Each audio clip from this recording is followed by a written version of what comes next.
আসসালামু আলাইকুম। New York সময় এখন ভোর সকাল ৭টা বাজে। আপনাদের বিজয় দেখার জন্য সারারাত জেগেছিলাম। যতটুকু সম্ভব হয়েছে আমার জায়গা থেকে, আমার সোর্স, আমার আ Facebook, YouTube, আমার ইমেইল এইসব জায়গায় প্রাপ্ত যেসব চিত্র দেখেছি সেগুলো আপনাদেরকে জানানোর চেষ্টা করেছি। আমার যে Facebook এ এখন আপনারা আছেন, যে YouTube চ্যানেলটিতে এখন আছেন এটা আমার 2nd YouTube চ্যানেল। সেখানে আপনারা আমার Facebook, Telegram চ্যানেল আছে। সব জায়গাতে আমার যতগুলো প্ল্যাটফর্ম আছে সবগুলোতে আপনারা দেখেছেন। আমার ইলিয়াস হুসাইন 20 নামে যে পেজটা আছে সেখানেও দেখেছেন।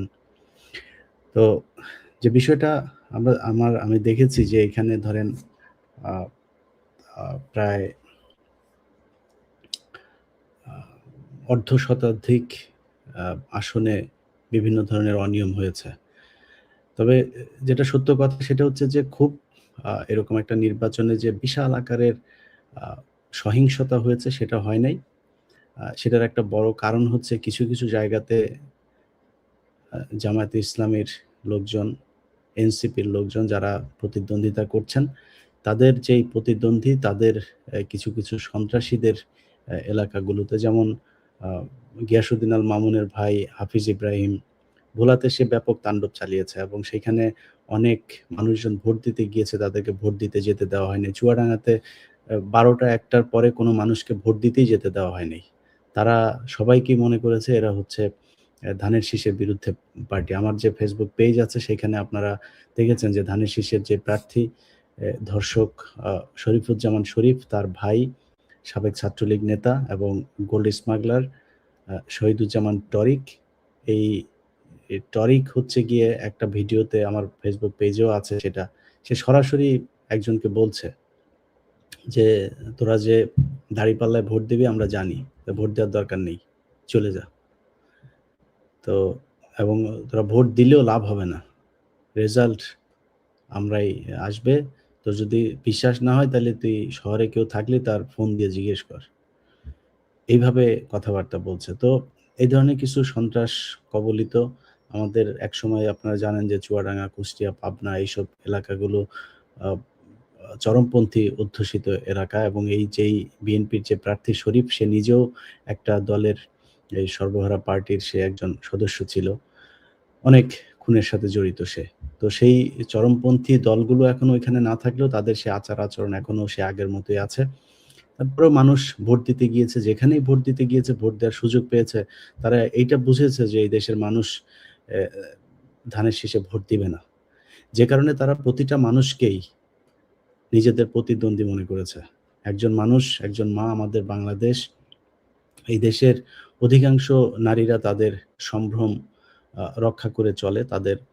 তারা মনে করে যে তাদের শরীরের যে সৌন্দর্য আছে, তাদের স্পর্শকাতর জায়গাগুলো সেগুলো তারা ঢেকে চলবে। তাদের এই আ বেহায়াপনা এগুলোর থেকে তারা দূরে থাকবে। এই ধরনের নারীর সংখ্যাই আমাদের দেশে বেশি। যারা পর্দা করে না তারাও আমাদের বাংলাদেশের নারীদের ভেতরে তারা সামাজিকভাবেই চলাফেরা করে। তাদের যেসব উম আ কর্মকাণ্ড সেগুলো অনেক শালীন এবং তারা আমাদের মুসলমান এবং বাংলাদেশী যে সংস্কৃতি সেটাতে তারা বিশ্বাসী এবং সেটা তারা সেভাবেই চলতে চায়।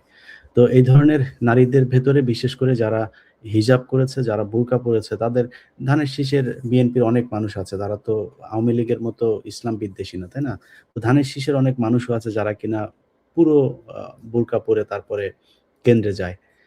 তাদেরকে পর্যন্ত তারা বিভিন্ন জায়গায় তাদের উপর হামলা করেছে। একটা নারীকে দেখলাম তার আ বুরকা আপনার আ টেনে খুলে ফেলা হচ্ছে মুখ থেকে। তাকে দেখতে হবে। তা না হলে তাকে কেন্দ্রের ভেতরে ঢুকতে যেতে দেওয়া হবে না। হান্নান মাসুদের ভাই তার উপরে হামলা হয়েছে। তিনি যতটুকু জানতে পেরেছি যে তার অবস্থা খুব একটা ভালো না। সে হসপিটালে ভর্তি আছেন। এরকম বিভিন্ন জায়গায় ঘটনা ঘটেছে। আপনার বেনাপোলে জামাতের এক কর্মীর পেটে আপনার ছুরি দিয়ে আ পোঁচ দেয়া হয়েছে। সেখানে তার অবস্থাও ভালো না। অনেক জায়গাতেই এই ধরনের হামলা হয়েছে। এর বাইরেও ছোটখাটো হামলাগুলো হয়েছে। তো এসবের পরেও যেটা আমার আ একটা বিষয় না বললেই না সেটা হচ্ছে বাংলাদেশের সেনাবাহিনী, বাংলাদেশ সেনাবাহিনী তাদের যে ভূমিকা আজকে পালন করেছে, আমরা সেনাবাহিনী বিদ্বেষ না, আমরা সেনাবাহিনীর বিরুদ্ধেও না। সেনাবাহিনীকে আমরা বারবারই বলেছি যে তারা তাদের যে দায়িত্ব, এই দেশের মানুষের আস্থার একটা প্রতীক হচ্ছে বাংলাদেশ সেনাবাহিনী। তারা বাংলাদেশের মানুষ তাদেরকে সবসময় জনগণের পাশে দেখতে চায়। কোনো সরকার বা কোনো সন্ত্রাসী গ্রুপ, ক্ষমতাসীন গ্রুপ এইসব কারো হয়ে তারপরে তারা লাঠিয়াল বাহিনী হিসাবে কাজ করবে, যেটা ২০১৪ সাল, ২০১৮ সাল এই সময়গুলোতে করেছে। এই ধরনের কাজগুলো তারা পছন্দ করে না। আমরা পছন্দ করি না। আমরা সেনাবাহিনীকে সেখানে দেখতে চাই না। আজকে তারা যেই এই অবস্থানটা নিয়েছে, তাদের যে ভূমিকা আজকে ছিল, এটা অবশ্যই প্রশংসনীয় এবং সেনাবাহিনীকে ধন্যবাদ দিচ্ছি। এবং আ পুলিশের কিছু ভূমিকা ছিল, যে ভূমিকাগুলো খুবই তাদের ভেতরে মনে হচ্ছিল যেন বিএনপি ক্ষমতায় চলে আসবে, এইজন্য বিএনপিকে বাঁচাইতে হবে, বিএনপির পক্ষ হয়ে কাজ করা। কিছু জায়গায় প্রিসাইডিং অফিসার যারা আছে তারাও খুব পক্ষপাতদুষ্ট কাজ করেছে। নিজে, নিজে সিল মারছে। আ যা ধানের শীষের লোকজনকে সিল মারার জন্য তাদের সুযোগ করে দিচ্ছে। এরকম অনেক ঘটনা সারা দেশে ঘটেছে। তার বাইরেও সবকিছু মিলিয়ে আমার কাছে মনে হয়েছে যে নির্বাচনটা মোটামুটি সুষ্ঠু একটা নির্বাচন হয়েছে। এখন প্রশ্ন হইল যে আপনারা সবাই ভোট দিয়েছেন।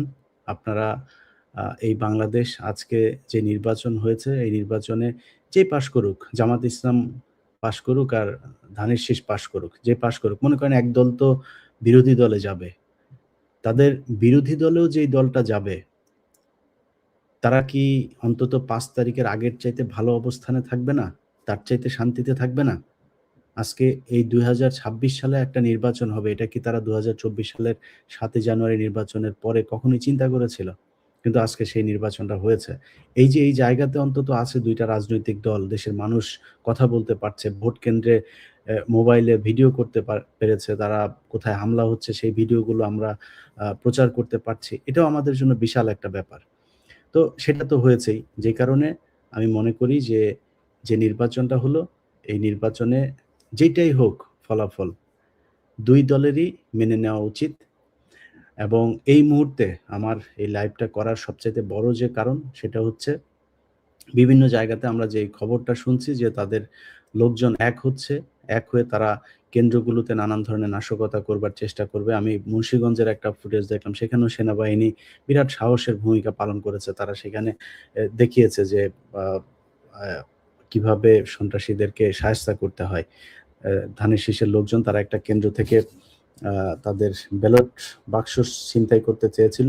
তাদেরকে একদম আ পানির মাঝখানে দৌড়ে তারপরে পানিতে নামিয়ে সেইখান থেকে তারপর ধরে এনেছে। ধরে এনে তারপরে পেটাচ্ছে। এগুলো সেনাবাহিনীর যে ভাবমূর্তি তারা হারিয়েছিল সেটা অবশ্যই পুনরুদ্ধারে ভূমিকা পালন করবে। তো এই সন্ত্রাসীরা এখন যেটা করবে সেটা হচ্ছে যে ভোট কেন্দ্রগুলোতে গিয়ে ভোট গণনায় তারা একটা কারচুপি করার চেষ্টা করবে। মানুষকে তাদের যে ভোট, তাদের যে অধিকার, আ তারা প্রায় ১৭ বছর পরে তারা প্র্যাকটিস করার সুযোগ পেল। সেই ভোট দেওয়ার পরে ভোটের যে রেজাল্ট, সেই রেজাল্টটাকে তারা ছিনিয়ে নেয়ার চেষ্টা করবে। অতএব আমি মনে করি যে বাংলাদেশের মানুষ, আপনারা আপনাদের কারণেই এই নির্বাচনটা হয়েছে। আপনারা সাধারণ মানুষ। এখানে বিএনপি, জামায়াত কিংবা এনসিপি কারোর একক কোনো কৃতিত্ব ছিল না। এই দেশের সাধারণ মানুষ তাদের সন্তান, ছোট সন্তান, ১০ মাসের সন্তানকে নিয়ে পর্যন্ত মায়েরা মাঠে নেমেছিল। সেই সেই দেশের আমি একটা আ পরিস্থিতি আপনারাই তৈরি করেছেন। তো আমি মনে করি যে আপনারা যে কাজটা করেছেন, আপনাদের আর অল্প কিছু সময় আপনাদেরকে আরেকটু কষ্ট করতে হবে। আপনারা আপনার বাড়ির পাশে যে ভোট কেন্দ্র, আপনারা আজকের রাতটা আপনাদের কাছে ভিক্ষা চাচ্ছি। এই যতক্ষণ সময় লাগে আপনার কেন্দ্রের ভোট যখন গণনা শেষ হবে, সেটা ঘোষণা হবে, কেন্দ্র থেকে আপনি আপনার রেজাল্টটা জানানো পর্যন্ত আপনাকে থাকতে হবে। সেখানে কোনো গ্রুপ, সেটা বিএনপি হোক আর জামাত হোক, আমার নিজস্ব নির্দিষ্ট কোনো দলকে বলছি না। যেই আসবে সেখানে যদি তারা এই ভোট নিয়ে কারচুপি করার চেষ্টা করে, ভোট কেন্দ্র দখলের চেষ্টা করে, ভোটের ব্যালট বাক্স ছিনতাইয়ের চেষ্টা করে, ভোট গণনায় কোনো ধরনের ঝামেলা করার চেষ্টা করে, আপনাদেরকে প্রতিহত করতে হবে। এই দায়িত্ব আপনার। এই রাষ্ট্র যদি সঠিক নেতৃত্বের হাতে যায়, তাহলে সেটার সুফল আপনি সবার আগে পাবেন। আপনারা যেই সুশাসনের জন্য যুদ্ধ করেছেন, যেই সুশাসনের জন্য জীবন দিয়েছেন, সেই সুশাসন প্রতিষ্ঠার জন্য আপনাদের যে করণীয় সেটা আপনাদেরকে করতে হবে। এবং আমি আ মনে করি যে আপনাদের যার যেখানে বাসা, যার বাড়ির পাশে যে কেন্দ্রটা আছে সেই কেন্দ্রটাতে গিয়ে আপনি আপনার ভোট পাহারা দিয়ে সেটার সঠিক গণনা করে ঘোষণা নিয়ে তারপরে আপনি বাড়িতে যেয়ে ঘুমাবেন। এইটুক আপনাদের কাছে আমার অনুরোধ থাকলো। আর সারাদিন আ যেসব ঘটনাগুলো ঘটেছে, সেই ঘটনাগুলোর ব্যাপারে একটা বিষয় বলে নেই। আমি আমার Facebook, আমার আ Telegram, WhatsApp গ্রুপগুলো যেই জায়গাতে আমি আমার এই প্রাপ্ত যেই খবর, যেই ভিডিও ফুটেজ যেগুলো আমার কাছে এসেছে সেগুলো আপনাদেরকে দেখিয়েছি। আমি বাংলাদেশের মেইনস্ট্রিম এর যে গণমাধ্যম, সেই গণমাধ্যমের ভেতরে সেগুলোর কিছুটা ঘাটতি দেখেছি। তারা গতকালকে যতটা তৎপর ছিল, জামায়াতের একজন আমির তিনি বৈধভাবে টাকা ক্যারি করছিল, তাকে যেইভাবে আপনার বিমানবন্দরে ধরে তারপরে নাজেহাল করেছে, ৫০ লাখ টাকাকে তারা মেশিনে গোনা হচ্ছে এরকম নিউজ পর্যন্ত করেছে। তারপরে হচ্ছে গিয়ে আ কি বলে? এটা একটা টার্ম ইউস করেছে তারা সেখানে। আ বিপুল পরিমাণে অর্থ, তারপর আরো কি যেন করেছে তারা। এটা করল। অথচ শহীদউদ্দিন চৌধুরী অ্যানির লোক মাঠে টাকা নিয়ে ধরা পড়েছে। সেই জায়গাতে তার ব্যাপারে তাদের নিউজের ধরন দেখলাম অন্য আরেক রকম। একই অবস্থা তারা করেছে আজকে সারাদিন। বিশেষ করে ভোলার অবস্থা ভয়ংকর ছিল, ভয়ংকর। সেইখানে কাউকে ভোট দিতে যেতে দেওয়া হয় নাই। যারা ভোট দিতে গিয়েছে তাদের ভোট তারা নিজের হাতে করে তারপরে তারা দিতে বাধ্য করেছে ধানের শীষে। অতএব এটা রেজাল্ট বলেই দেয়া যেতে পারে আগে থেকে যে ভোলাতে বিএনপি পাস করছে। কিন্তু যেই ভোটটায় তারা পাস করেছে আমার বিশ্বাস এই দেশে যদি আইনের শাসন প্রতিষ্ঠা হয়, আপনারা যে সেখানে যে ক্যান্ডিডেট যারা আছেন তারা এটা নির্বাচন কমিশনে পুনর্ভোট গ্রহণের আবেদন করতে হবে এবং এগুলোর তদন্ত হইতে হবে। সেখানে আইনশৃঙ্খলা বাহিনী ছিল। বিশেষ করে ভোলাতে যেহেতু একটা দ্বীপ অঞ্চল, বাংলাদেশ থেকে বিচ্ছিন্ন একটা দ্বীপ। সেখানে নৌবাহিনীর সবচাইতে বেশি ভূমিকা রাখার কথা ছিল। কিন্তু নৌবাহিনী গত ২ দিন আগে বিএনপি প্রার্থী ৪ টা খাসি রান্না করে তারপরে তাদের এখানে দিয়ে এসেছে নৌবাহিনীর লোকজনকে খেতে। সো নৌবাহিনীর ওইখানে যারা দায়িত্বে আছে তাদের এটার আমার মনে হয় সেনাবাহিনীর উচিত, নৌবাহিনীর উচিত, ঊর্ধ্বতন কর্তৃপক্ষ যারা আছেন তারা এটার ব্যাপারে তদন্ত করে দেখবেন।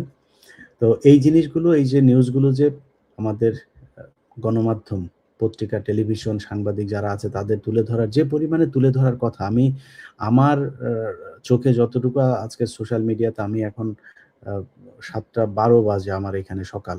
আমি কিন্তু সারারাত ১ সেকেন্ডের জন্য ঘুমাইনি। আমি প্রতিটা মুহূর্তে আমি বিভিন্ন কিছুতেই চোখ রেখেছি। আমার কাছে যেগুলো এসেছে সেগুলো আপনাদেরকে দেখানোর চেষ্টা করেছি। অন্যান্য জায়গাতেও যেগুলো দেখানো হচ্ছে সেগুলো দেখেছি। আমি আ Facebook এ স্ক্রল করে এগুলো সারাক্ষণ আপডেট থাকার চেষ্টা করেছি। এখন এই জিনিসগুলোর ভেতরে আমার মেইনস্ট্রিম এর কোনো মিডিয়ার Facebook ওয়াল, Facebook আ পোস্ট কিংবা তাদের লাইভ এই জায়গাগুলোতে সেভাবে আমার চোখে পড়ে নাই। তারা এই কাজগুলো করে নাই।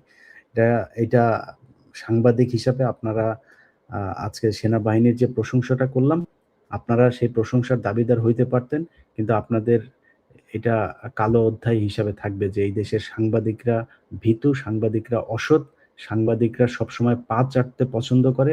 তারা যেই দল মনে করে যে ক্ষমতায় আসবে বা টাকা-পয়সা কিছু দেয়, এরকম দলের পেছনে তারা ছুটে। তো এর চাইতে আপনাদেরকে এই দেশের সাংবাদিকদেরকে বহু বাজেভাবে কথাবার্তা বলেছি অনেক সময়। আজকে আর বললাম না। কিন্তু আপনারা এগুলো না করে যদি বাড়িতে যেসব সাংবাদিকরা এগুলোর সাথে জড়িত তারা এই দেশের মানুষের সাথে এই প্রতারণা না করে বাড়িতে যেসব নারী-টারী আছে আপনাদেরকে, এদেরকে যদি নাকি দৌলতদিয়া নিয়া ভাড়ায় খাটান, তাহলে অন্তত এর চাইতে হালাল টাকা হবে। এখন যেটা করছেন এটার চাইতে হালাল টাকা হবে আপনাদের। আপনারা গতকালকে থেকে নিউজ করছেন অমুক প্রধানমন্ত্রী হয়ে যাচ্ছে। প্রধানমন্ত্রী হওয়ার দরজার মধ্যে দাঁড়িয়ে আছে তিনি। নানান ধরনের নিউজ-টিউজ এগুলো। তো যাই হোক, যেটা সবশেষ আপনাদেরকে বলতে চাই, আ আবারও হয়তো আপনাদের কোনো আপডেট থাকলে আপনাদেরকে জানানোর চেষ্টা করব। আমি সবশেষ একটা আসনের রেজাল্ট আপনাদেরকে একটু জানিয়ে শেষ করি। আমার কাছে কুমিল্লার কুমিল্লা ৪ আসন, যেখানে হাসনাত আব্দুল্লাহ প্রতিদ্বন্দ্বিতা করছেন। তার কিছু তথ্য আমার কাছে এসেছে, আমি আপনাদেরকে একটু জানাই। কুমিল্লা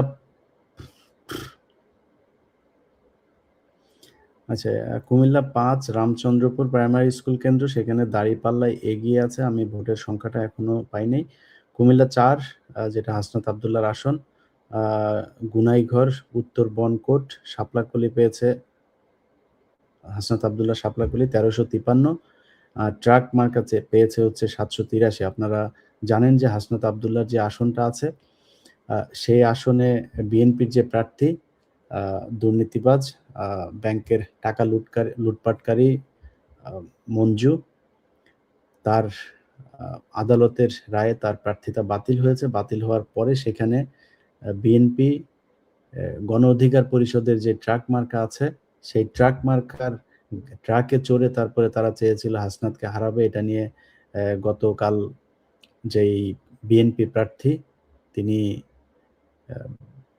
যার প্রার্থিতা বাতিল হয়েছে, তিনি ঘোষণা দিয়েছিলেন যে বিএনপি ক্ষমতায় আসবে। তার প্রার্থিতা বাতিল হলেও বিএনপি যেহেতু ক্ষমতায় আসবে, বিএনপি ক্ষমতায় আসলে নাকি মানুষের বাড়ি ঘরটর সব তারা জ্বালিয়ে দেবে, পুড়িয়ে দেবে, এরকম ধমক দিয়েছে। এরপরে সেই বক্তব্য ভাইরাল হওয়ার পরে বিএনপি আবার দাসারাভাবে তাকে বহিষ্কার করেছে দল থেকে। কিছুক্ষণ পরে সে আবার ফেসবুকে এসে ঘোষণা দিয়েছে যে না, মহাসচিব আছে হচ্ছে ঠাকুরগাঁও, তারপরে দপ্তর সম্পাদক রিজভী হচ্ছে হসপিটালে আছে, তারেক রহমান ব্যস্ত, আমাকে কেউ করে নাই, এটা ভুয়া খবর। সো এই বহিষ্কারের বিএনপির যে নাটক, এই নাটক আমরা বহুদিন ধরে দেখছি। যাই হোক, সে বহিষ্কার হোক না হোক, বিএনপিতে চোর বাটপার এগুলো থাকবে। এটা মোটামুটি এখন চোর বাটপারদের দল, এরকম একটা পরিস্থিতি হয়ে দাঁড়িয়েছে। এটা নিয়ে আমাদের কোনো সমস্যা নাই। তো তিনি যাওয়ার পরে এখন ট্রাকের উপরে চড়ে ধানের শীষ হাসনাত আব্দুল্লাহকে হারানোর জন্য চেষ্টা করেছিল। সেইখানে যেটার কথা বললাম ১৩৫৩ হাসনাত, এবং ট্রাক পেয়েছে ৭৮৩। ৭৮৩ যে ভোট পেয়েছে, এই ভোটটা গণ অধিকার পরিষদের না, এটা হচ্ছে আপনার ওই ধানের শীষ, নৌকা আর হিন্দুদের ভোট, কিছু হিন্দুদের ভোট। হিন্দুদের সবাই আমি বিশ্বাস করি না যে তারা ধানের শীষকে ভোট দিয়েছে। কুমিল্লা ৪ জয়পুরে শাপলাকলি পেয়েছে ১৩৭০ ভোট, ট্রাক পেয়েছে ৩৪০ vote. Comilla ৪ Dhamti model school কেন্দ্র, শাপলাকলি পেয়েছে ১৯০৬ ভোট, ট্রাক পেয়েছে ৪০২ ভোট।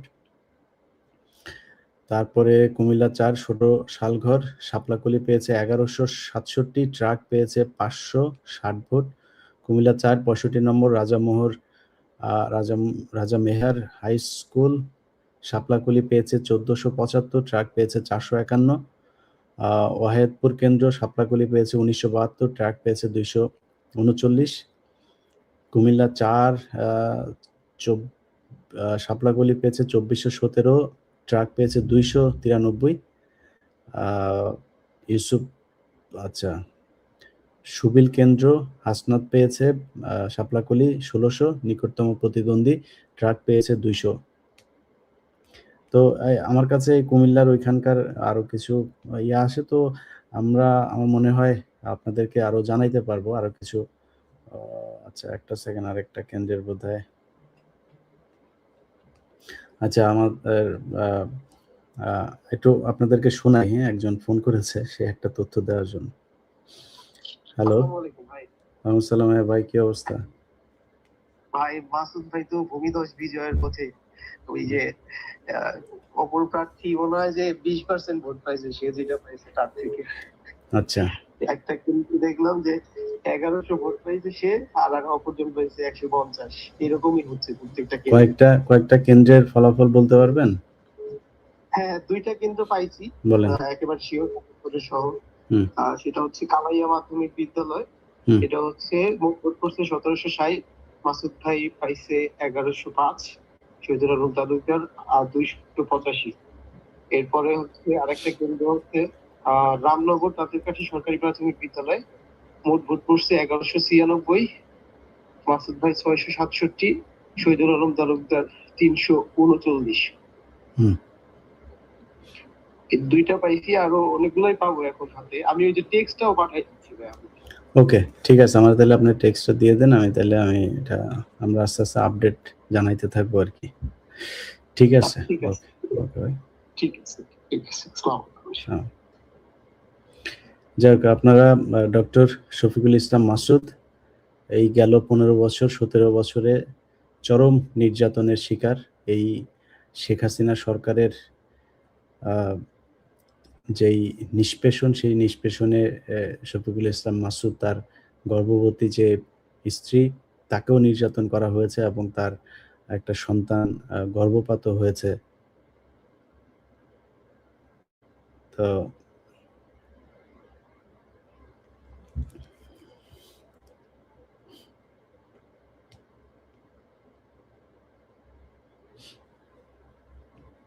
যাই হোক, আরেকটা ভালো খবর আছে, এটা জানাবো ইনশাল্লাহ, আপনারা আস্তে আস্তে জানতে থাকবেন।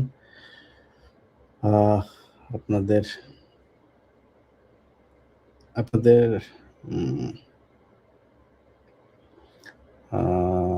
বেসরকারি ফলাফল মৌলভীবাজার।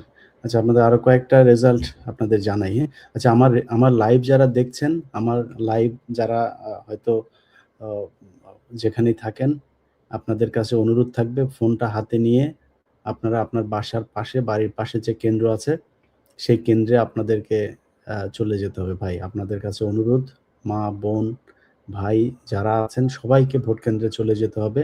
এখানে কোনো মারামারি, কোনো বিশৃঙ্খলা তৈরি না। এখানে কোনো সন্ত্রাসী, কোনো ভোট চোর যদি আসে, তাকে প্রতিহত করতে হবে। তাকে বুঝাই দিতে হবে জামায়াতে ইসলামী এই দেশে একা না, এনসিপি এই দেশে একা না। এই দেশ জুলাই সনদ অনুযায়ী চলবে।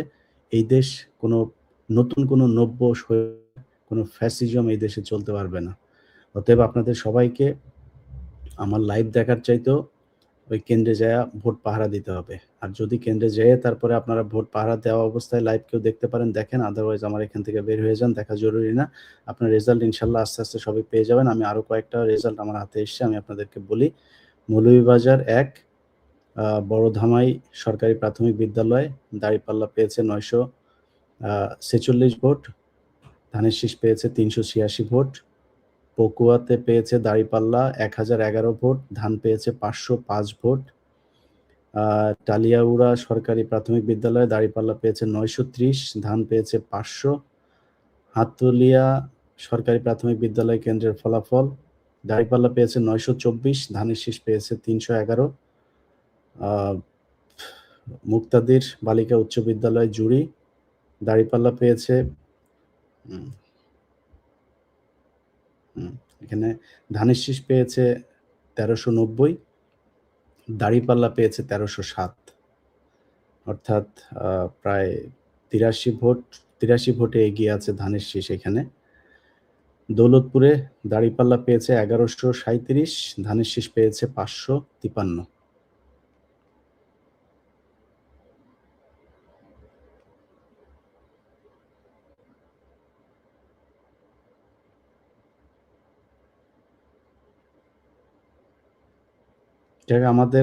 আমাদের কাছে যদি আরো আপনার তথ্য আসে, সেই তথ্য আপনাদেরকে জানানোর চেষ্টা করব। আমার বিশ্বাস যে এই দেশের মানুষ ন্যায়ের পক্ষে রায় দিয়েছে, তাদের ভোট দিয়েছে, তাদের রক্তের বিনিময়ে পাওয়া এই ইলেকশন, এই নির্বাচন কোনো সাধারণ নির্বাচন না। এটা বাংলাদেশের ভবিষ্যৎ নির্ধারণী একটা নির্বাচন। এই নির্বাচন ন্যায় এবং অন্যায়ের মাঝে যে দেয়াল, সেটা তুলে দেবে। সো আপনারা কষ্ট করেছেন, অনেক কষ্ট করেছেন, আমাদের চাইতেও অনেক কষ্ট করেছেন। আমরা খুব ভালো অবস্থায় ছিলাম 15 বছর, তা না। কিন্তু আপনারা যারা দেশে ছিলেন তারা আমাদের চাইতেও, আমরা তাও তো প্রতিবাদ করতে পেরেছি, আমরা কথা বলতে পেরেছি, আপনারা সেটাও বলতে পারেন নাই। সো আপনাদের যে কষ্ট, সেই কষ্টের পরে একটা নতুন সূর্য দেখার অপেক্ষায় বাংলাদেশের মানুষ। আগামীকাল সকাল যেন বাংলাদেশে একটা নতুন সূর্য উদিত হয়, যেই সূর্য এদেশের মানুষের সব কালো অন্ধকারকে গুছিয়ে দেবে। সো আপনারা সবাই কেন্দ্রে থাকেন। মৌলভীবাজার ১, নান্দুয়া হোয়াট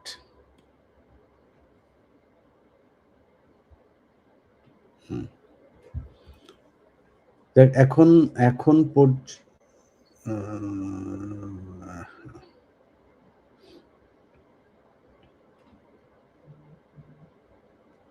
এখন পর্যন্ত যতগুলো খবর পাওয়া যাচ্ছে, যেটুকু জানলাম, আমার মনে হয় আমরা লাইভটা এখন শেষ করি। আপনারা যেটা বললাম, সবাই সবার বাড়ির পাশে যে কেন্দ্র আছে সেই কেন্দ্রে গিয়ে কেন্দ্রে পাহারা দেন। আমি হয়তো কিছুক্ষণ পরে আবারও আপনাদেরকে আরো কিছু আপডেট যখন আসবে তখন জানানোর চেষ্টা করব। সবাই ভালো থাকবেন, দোয়া করবেন। আল্লাহ যেন আপনাদের সহায় হয়, এই দেশে যেন ন্যায়ের শাসন প্রতিষ্ঠা হয়। আল্লাহ হাফেজ।